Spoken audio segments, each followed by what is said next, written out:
Gynaecomastia surgery করার পর কত দিনের মধ্যে সুস্থ হবে অনেক। এবার অনেকে জিজ্ঞেস করে এই জ্যাকেটটা কেন পরবো। এই ভিডিওটাতে আমরা একটু ডিসকাস করব রিকভারি পিরিয়ড।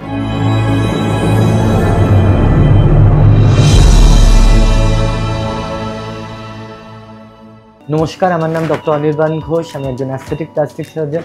আগের ভিডিওগুলো আপনারা নিশ্চয়ই দেখেছেন, তাতে আমরা গাইনেকোমাস্টিয়া নিয়ে ডিসকাস করেছি, তার ট্রিটমেন্ট নিয়ে।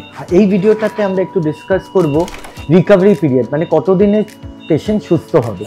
তো আমি যেটা বলি, পরের দিন থেকেই আপনি সুস্থ হয়ে যাবেন, কিন্তু আপনার মোটামুটি প্রথম ড্রেসিংটা আমরা 4-5 দিন পর করি।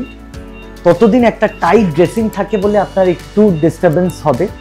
তারপরে মোটামুটি পুরো জিনিসটা শোকাতে 2 থেকে 3 সপ্তাহ লাগে। একটা জিনিস যেটা খুব গুরুত্বপূর্ণ, একটা টাইট কম্প্রেশন জ্যাকেট আপনাকে মিনিমাম 1 মাস কিন্তু পরে থাকতে হবে। এবার অনেকে জিজ্ঞেস করে এই জ্যাকেটটা কেন পরবো। এই জ্যাকেটটা পরার মেন উদ্দেশ্য হলো যাতে আপনার শেপটা সুন্দর আসে। তো এইটা হলো আমাদের রিকভারি পিরিয়ড, এইটা আমাদের পোস্ট সার্জিক্যাল ইনস্ট্রাকশন গাইনেকোমাস্টিয়া সার্জারির ব্যাপারে। এরকমভাবেই আমরা আরও অনেক ভিডিও নিয়ে ডিসকাস করব। Stay tuned with us.